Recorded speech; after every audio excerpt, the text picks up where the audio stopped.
Well, hi, welcome back. And today we are going to be doing another part in our 12 Days of Christmas cookie series. Today we are going to be doing jam thumbprint cookies. I got this recipe from delish.com. I'm just going to take you through the steps and then we will see how they turn out. So we have set our oven to 350 and it is going to preheat while we put together the ingredients. For these particular cookies, I have picked strawberry spreadable fruit and blueberry spreadable fruit. I only got 2 just because I don't really eat jelly in any other applications other than this cookie, and I didn't really want to waste any product. But you can get as many or as few flavors as you want. And I kind of ended up with preserves, and it's got whole pieces of fruit in there. I think that jam is the same way, correct me if I'm wrong, and jelly doesn't have any fruit in it. I think if you were to use the jelly, it would be a little bit too watery and gooey and may melt into the cookie. So I would say get some that actually have fruit pieces in it, and I think it would upgrade the experience of the cookie. Here we go. So we are going to start with 1.5 sticks of room temperature or softened butter. I use salted butter and I only ever use salted butter. You can use unsalted if you really want to. I just prefer the way that things taste with salted butter, even though there is salt in the recipe. Next, we are going to add 1/2 cup of regulated granulated sugar. I'm going to add that right into our butter. We are going to take a paddle attachment. That's what I prefer to make cookies with. If you prefer to use the whisk, then go right ahead. We're going to put the KitchenAid into its locking position.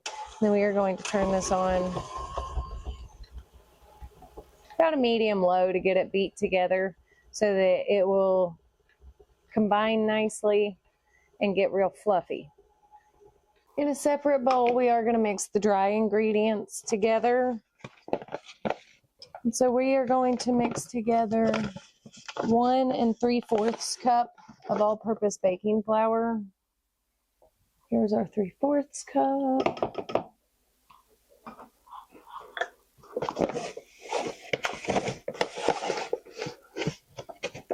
I use the King Arthur Baking Company flour.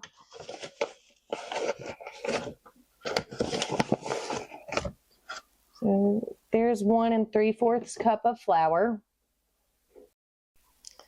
Then we are going to throw in 1/2 teaspoon of baking powder.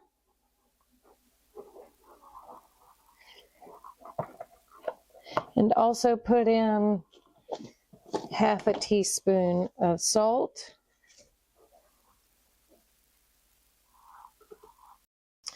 Then we are going to whisk that all together. Make sure that the baking powder and the flour and the salt are combined really well before we add it into our wet mixture.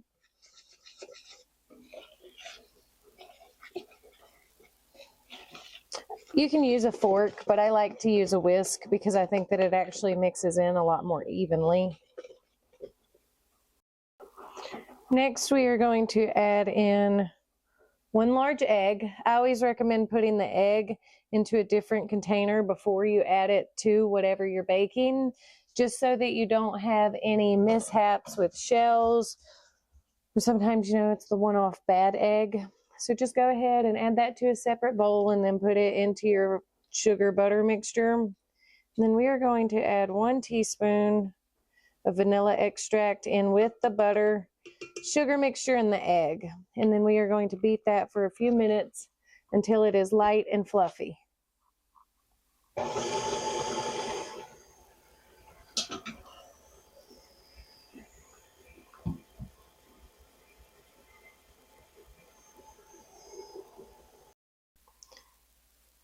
When it's about halfway mixed, the sugar mixture, we're just going to take a spatula, usually a silicone one if you have it.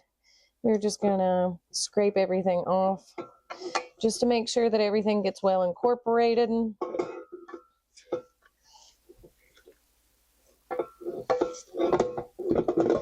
we're going to lock our bowl back in place, scrape everything off onto the beater.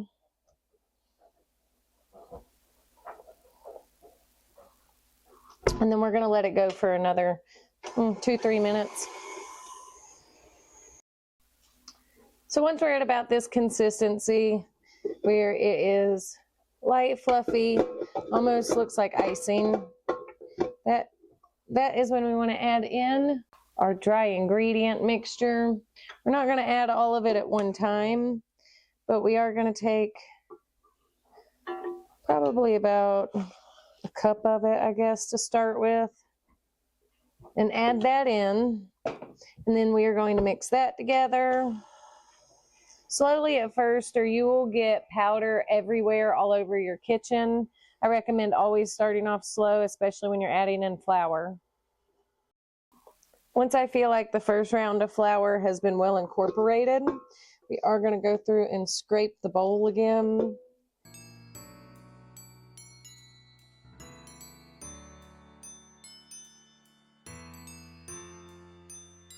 Once we're done scraping the bowl down, we are going to add the rest of our flour mixture. Be careful not to get any of the cookie dough on your measuring cup. Ew. And then once again, we're slowly going to run that to get the rest of the flour incorporated into the dough. About halfway through being done with that, but we are going to go through and just scrape this down one more time just to make sure everything is getting really well incorporated.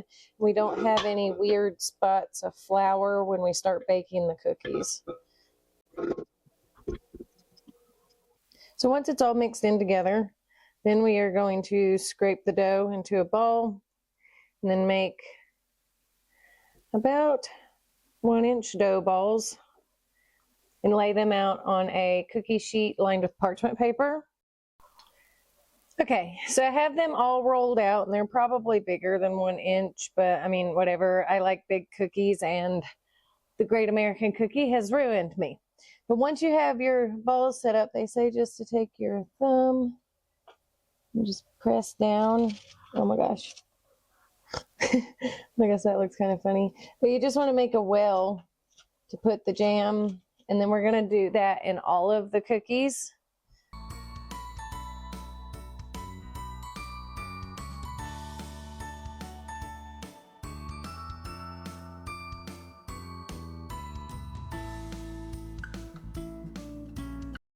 Now I have pressed little wells into each of them.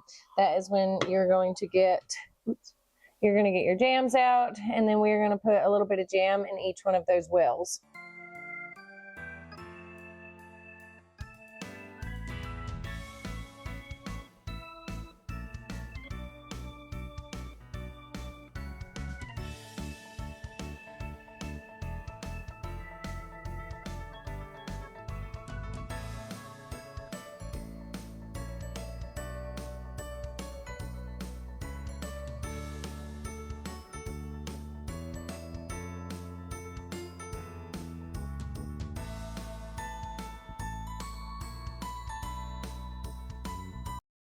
Now that they are good to go, we are going to put them in the oven.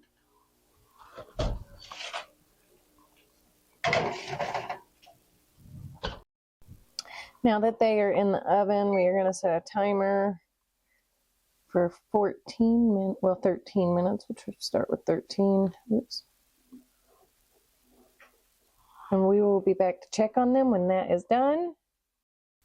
So our timer has gone off, and it is now time to take our jelly thumbprint cookies out of the oven. They do look like they have stiffened up some, so we're going to now put them on the drying rack. So here we are on the drying rack, and if you do look at the bottom, oh, don't want to throw the jelly off, but they are golden brown. And you see they do hold their shape. So we're just going to give those a few minutes to cool before we try them. So I did choose the blueberry one, and jelly kind of hardened, or the preserves, jam, whatever, kind of hardened up a little bit.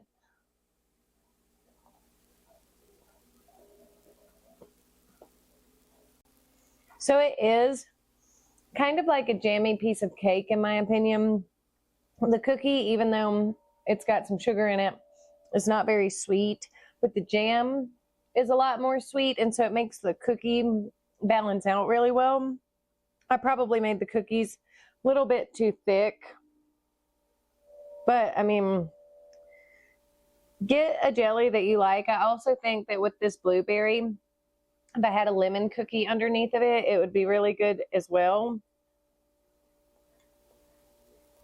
If you have people, I got to make sure I don't have jam in my teeth, but say you're going to a party and you have some people that don't like chocolate or chocolate chip cookies, I think that this would be a beautiful alternative. Or if you're somebody that doesn't like chocolate or chocolate chip cookies or anything like that, I would suggest giving these a try because the fruit is really fun and really light. Thanks for watching this installment of 12 Days of Christmas Cookies. If you did like this recipe, I will have it linked in the description down below. If you like this video, share this video, leave a comment down below, give a thumbs up, and hit that subscribe button if you do feel so inclined. But other than that, Merry Christmas, and I will see you in the next one.